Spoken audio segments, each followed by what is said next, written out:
Sa kabila ng pagsubok at pambabatikos na kinakaharap ng mga kapulisan, sana'y dumating ang araw na mas makita ng sambayanan ang tunay na halaga ng serbisyo dahil ang tungkulin ay puno ng panganib at sakripisyo upang mapanatili ang kaayusan at kapayapaan sa ating lipunan.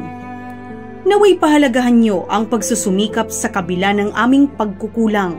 Kayo ang mahalaga sa amin. The PNP is a professional organization that serves the Filipino people.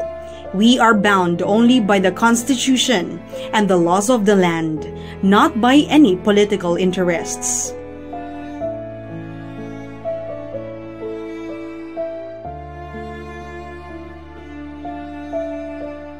(1987) Philippine Constitution, Article 9B, Section 2, Paragraph 1. No officer or employee in the civil service shall engage, directly or indirectly, in any electioneering or partisan political activity.